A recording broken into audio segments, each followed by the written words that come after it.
5 नवंबर 2020 Itanagar police को एक car accident की इन्फॉर्मेशन मिलती है। जब पुलिस उस जगह पहुंचती है तो उन्हें सड़क के साइड पे झाड़ियों में एक वाइट कलर की इनोवा कार मिलती है जिसमें एक लड़की बहुत ही बुरी हालत में जख्मी होती है। पुलिस उस लड़की को तुरंत ही नज़दीक की हॉस्पिटल में भेजती है, पर उसकी वहां पे मौत हो जाती है। डॉक्टर्स पुलिस को बताते हैं कि वो लड़की 7 महीने की प्रेग्नेंट थी। दरअसल वो लड़की टेची मीना लिशी थी, जो कि अरुणाचल के एक एमएलए लिशी लेगी के बेटे रोनी लिशी की वाइफ थी। क्या हुआ था मीना के साथ उस दिन? क्या सच में मीना के कार का एक्सीडेंट हुआ था या बात कुछ और थी? हेलो दोस्तों, मेरा नाम अली है। तो चलिए जानते हैं आखिर क्या हुआ था मीना लिशी के साथ आज की इस सच्ची घटना में। Let's study the case of Techi Meena Lishi. Techi Meena Arunachal के नाहरलगन में अपने फैमिली के साथ रहती थी। मीना एक लोअर मिडिल क्लास फैमिली से बिलोंग करती थी। मीना बचपन से ही एक शांत और अच्छे स्वभाव की लड़की थी। मीना 2008 में ईटानगर में शिफ्ट हो गई थी अपने पढ़ाई के लिए, क्योंकि उसे अपनी लाइफ में कुछ अच्छा करना था। मीना ने ईटानगर के एक पॉलिटेक्निक कॉलेज में एडमिशन लिया था, लेकिन एक नए कॉलेज में और एक नए शहर में एडजस्ट करने में मीना को बहुत परेशानी हो रही थी। तभी मीना की मुलाकात एक ऐसे इंसान से हुई जिससे मिलने के बाद मीना की सारी परेशानियां लगभग ख़त्म हो गई थी। वो इंसान था रोनी लिशी। रोनी लिशी उस टाइम के एक रनिंग एमएलए का बेटा था। मीना और रोनी दोनों बहुत जल्द एक दूसरे को पसंद करने लगे और धीरे धीरे ये पसंद प्यार में बदल गया। अब उनके रिलेशन को 2 साल हो चुका था, तो उन्होंने सोचा क्यों ना हम शादी कर ले। तो रोनी ने अपने घर पे ये बात बता दी। पहले जब मीना ने अपनी फैमिली को ये बात बताई तो उन्हें ये रिश्ता कुछ खास पसंद नहीं आया, क्योंकि रोनी की फैमिली की स्टेटस उनके स्टेटस से बहुत ज़्यादा हाई थी और उनको लगा था कि उनकी बेटी की वहाँ पे ज़्यादा इज्जत नहीं होगी। बट बाद में दोनों लड़के लड़की के प्यार के वजह से उनके माँ बाप ने इस शादी के लिए हाँ कर दी। साल 2012 में रोनी और मीना की शादी हो गई। दोनों बहुत खुश थे। शादी के 2 साल बाद यानी 2014 में उन्हें उनका पहला बच्चा हुआ, जो कि एक लड़की थी, और उन्होंने उसका नाम योमिको रखा। मीना की फैमिली अपनी बेटी को खुश देखकर बहुत खुश थी। 2016 के आखिर तक रोनी और मीना के बीच सब कुछ नॉर्मल था, बहुत अच्छा था। उन्हें एक दूसरे से कोई इशू नहीं था, कोई शिकायत नहीं था। बट 2017 में रोनी अचानक से मीना को तलाक देने की मांग करता है।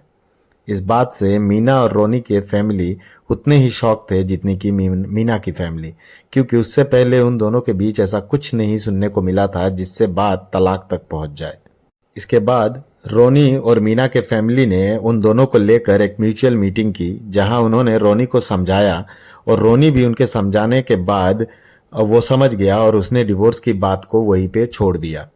उसके बाद 2 साल तक ऐसे और कोई भी इंसिडेंट नहीं हुआ जिससे लगे कि उन दोनों के रिलेशन में कोई प्रॉब्लम चल रहा हो। दोनों फैमिलीज को ऐसा लग रहा था कि उनके बीच शायद सब कुछ ठीक हो गया हो, लेकिन अचानक से 2019 में रोनी ने फिर से डिवोर्स की बात छेड़ दी।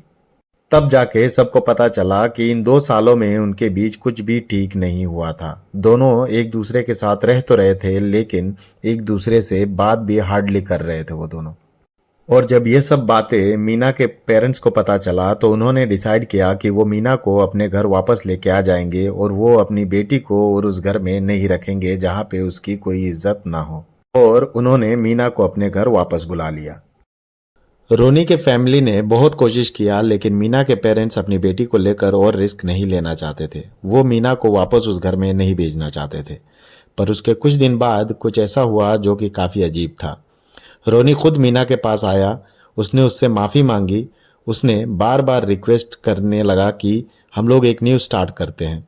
उसने मीना के पेरेंट्स से भी माफ़ी मांगी, एक और चांस के लिए उनसे रिक्वेस्ट की, और आखिरकार मीना मान गई और उन्होंने एक नया स्टार्ट करने का निर्णय लिया। अब रोनी बिल्कुल बदल चुका था। वो पहले की तरह मीना से प्यार करने लगा। युमिको और मीना को वो टाइम देने लगा, उनकी केयर करने लगा। फिर साल आया 2020। जब सबको पता चला कि मीना फिर से प्रेग्नेंट है तो उन सबको यकीन हो गया कि मीना और रोनी के बीच सब कुछ ठीक हो गया है। मीना एक वर्किंग वुमन थी, उसको काम पे जाना होता था। अब वो प्रेग्नेंट थी तो रोनी ने उसके लिए एक ड्राइवर अपॉइंट किया जो कि उसको काम पे लेके जाता था, उसकी शॉपिंग वगैरह में हेल्प करता था। फिर दिन आता है 5 नवंबर 2020, जिस दिन मीना का एक्सीडेंट हुआ था। उस दिन रोनी मीना को बोलता है कि खारसेंगसा में एक जमीन के डील के लिए उन दोनों को जाना था, पर रोनी को कुछ काम आ गया था तो वो मीना को ड्राइवर के साथ अकेले जाने के लिए बोलता है और बोलता है कि मैं तुमको वहीं पे मिलूंगा। 5 नवंबर 2020 की सुबह मीना अपने ड्राइवर के साथ एक व्हाइट कलर की इनोवा कार में खारसेंगसा जाने के लिए घर से निकलती है, लेकिन मीना कभी खारसेंगसा पहुंचती नहीं है। रास्ते में एक दुर्गा मंदिर क्रॉस करने के बाद उसकी गाड़ी रास्ते के नीचे झाड़ियों में पड़ी मिलती है, जिसके बारे में लोग पुलिस को फ़ोन कर कर इन्फॉर्म करते हैं। पुलिस उस जगह पहुंचती है तो उन्हें कार के पैसेंजर सीट में खून से सनी मीना मिलती है। पूरी गाड़ी में चारों तरफ खून ही खून था। ड्राइवर सीट खाली थी और ड्राइवर का कहीं कोई पता नहीं था। जब पुलिस ने ध्यान से उस गाड़ी को देखा तो पुलिस को कुछ गड़बड़ लगा, क्योंकि उस गाड़ी में कहीं भी कोई डेंट नहीं था। बस आगे का बम्पर जो कि झाड़ियों में टच हुआ था वही हिस्सा थोड़ा सा घुसा हुआ था, बाकी गाड़ी पूरी तरीके से ठीक थी। पुलिस को डाउट होने का कारण एक और ये था कि गाड़ी की हालत देखकर ये बिल्कुल समझ में नहीं आ रहा था कि गाड़ी के अंदर बैठी मीना को इस एक्सीडेंट से इतनी चोट कैसे लग सकती है कि उसके पूरे बॉडी में खून ही खून निकल रहा है और गाड़ी में एक डेंट भी नहीं है। पर इन सब से अलग एक और दुख की बात ये थी कि मीना अपने 7 महीने के नवजात बच्चे के साथ इस दुनिया से जा चुकी थी। अब वक्त था पुलिस के लिए इस केस की सच्चाई बाहर लाने की। पोस्टमार्टम रिपोर्ट ने पुलिस के डाउट को यकीन में बदल दिया था। दरअसल मीना की मौत एक्सीडेंट से नहीं, बल्कि मीना के सर पर कई बार हथौड़े से वार किया गया था। उसके हाथों और जांघों पर भी चोट के निशान थे, जिसका मतलब यह है कि उसने अपने बचाव में फाइट बैक भी किया था। पुलिस के लिए अब रास्ता साफ था। उनको सबसे पहले उस ड्राइवर को ढूंढना था। रोनी ने पुलिस को उस ड्राइवर का नंबर दे दिया और पुलिस ने उस नंबर को ट्रेस करना स्टार्ट कर दिया। 9 नवंबर 2020 को आखिरकार वो ड्राइवर पुलिस के हाथ लग गया। उस ड्राइवर का नाम था दतांग सुयांग। दतांग ने पुलिस को कहा कि गाड़ी का ब्रेक फेल हो गया था, जिससे गाड़ी ऑफ-रोड हो गई और वो नीचे गिर गई। लेकिन दतांग की बचकानी बात पर पुलिस को बिल्कुल यकीन नहीं था। पुलिस के पास काफ़ी सवाल थे, जैसे कि अगर ब्रेक फेल हुआ था तो ड्राइवर कैसे बच गया, या फिर तुम भागे क्यों, तुमने पुलिस को कॉल क्यों नहीं किया। दतांग के पास कोई जवाब नहीं था। जब पुलिस ने दतांग से अपनी तरीके से पूछताछ शुरू की, तब जाके दतांग ने अपने मुंह से सारी सच्चाई बताई। एक ऐसी सच्चाई जिसने पुलिस के साथ साथ पूरे अरुणाचल प्रदेश के लोगों के होश उड़ा दिए थे। दतांग ने पुलिस को बताया कि उसने अपने एक दोस्त के साथ मिलकर मीना को मारा था। उन्हें मीना को मारने के लिए 10 लाख रुपए मिले थे। उन्हें पैसे देकर मीना और उसके बच्चे को मरवाने वाला इंसान कोई और नहीं, मीना का पति रोनी लिशी था। सल 2017 में जब रोनी ने मीना को तलाक देने की बात की थी, उस वक्त रोनी के लाइफ में एक और लड़की आ गई थी, जिसका नाम था चुमी ताया। चुमी रोनी से उम्र में छोटी थी और बहुत सुंदर थी। रोनी उसके पीछे पागल था। रोनी ने अपने रिलेशन को 2 साल तक मीना से छुपा कर रखा, लेकिन 2019 में मीना ने चुमी और रोनी के कुछ चैट्स देख लिए और उसे अपने पति के काली करतूतों के बारे में पता चल गया।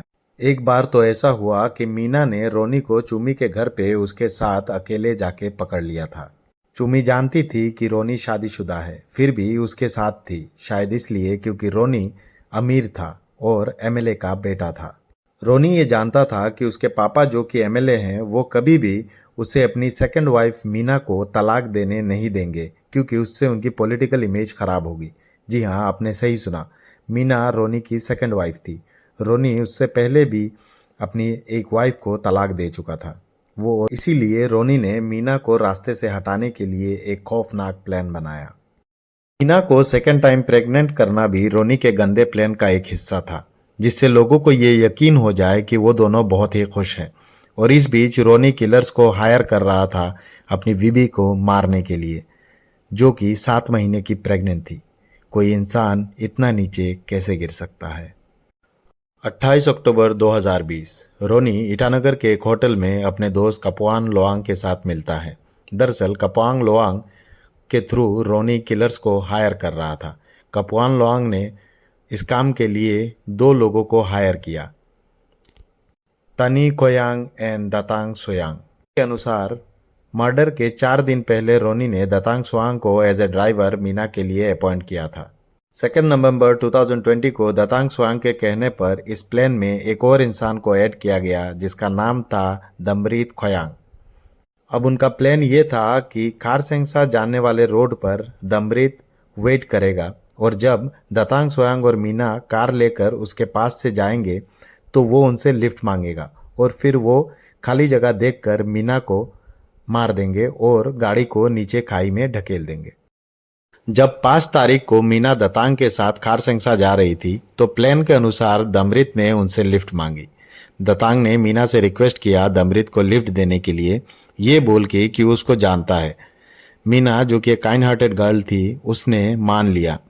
वो बेचारी ये नहीं जानती थी कि वो अपने ही कातिल को लिफ्ट दे रही है। मीना ड्राइवर के बगल वाली सीट पे बैठी थी। जैसे ही उनकी गाड़ी दुर्गा मंदिर क्रॉस करती है, दमरित खोयांग पीछे से हैमर से मीना के सर पे वार करना शुरू कर देता है। वो इतनी बार मारता है मीना के सर पे, राइट साइड पे, कि मीना का सर पीछे से क्रैक हो जाता है। जब उन्हें लगा मीना मर चुकी है तो वो गाड़ी से बाहर आ जाते हैं और उन्होंने गाड़ी को नीचे धक्का दे दिया। उन्हें लगा कि गाड़ी नीचे खाई में गिर जाएगी, लेकिन गाड़ी वही झाड़ियों में रुक जाती है। जैसे ही दतांग सोयांग का कन्फेशन बाहर आया, एक एक करके सारे अपराधियों को अरेस्ट कर लिया गया। रोनी को 10 नवंबर 2020 को अरेस्ट कर लिया गया और बाकी 2 मुजरिमों को 13 नवंबर को अरेस्ट कर लिया गया। 19 नवंबर को दिलोंग रिवर से मर्डर वेपन भी बरामद कर लिया गया। अरुणाचल पुलिस ने मीना लिशी के मर्डर केस को जस्ट 8 दिनों में सॉल्व कर लिया था। सारे अपराधी पकड़े गए थे, बस बाकी था उनको सज़ा मिलना, जो कि आज भी बाकी है। जी हाँ, सारे सबूत, क्रिमिनल्स का खुद का कन्फेशन, और उसके बाद भी आज तक ये केस कोर्ट में चल रहा है। पिछले 4 सालों में मीना के किसी भी कातिल को अभी भी कोई सज़ा नहीं मिली। अपने आप को मीना के माता पिता की जगह रख कर सोचिए। उनकी एक ही बेटी थी और उसको उसने मारा इतनी बेरहमी से जिसको उन्होंने अपनी बेटी सारी ज़िंदगी के लिए सौंपी थी। आज भी वो माँ बाप पिछले 4 सालों से कोर्ट के चक्कर लगा रहे हैं इस उम्मीद में कि कभी ना कभी उनकी बेटी को इंसाफ मिलेगा। नहीं, हमारा न्याय सिस्टम कब अपडेट होगा? कब इस तरह के क्रिस्टल क्लियर केसेस में कोर्ट तुरंत फैसला लेगी? लोगों ने प्रोटेस्ट किया, कैंडल मार्च निकाले, लेकिन इंसाफ अभी भी इंतज़ार में है। रोनी एक एमएलए का बेटा है, बाकी आप लोग समझदार हैं। अगर आप मीना के पेरेंट्स को सपोर्ट करना चाहते हैं तो इस वीडियो के डिस्क्रिप्शन में एक पिटीशन का लिंक मिलेगा जो कि मीना के पेरेंट्स ने लोगों से सपोर्ट के लिए बनाया है। हो सके तो उसमें साइन ज़रूर कीजिएगा।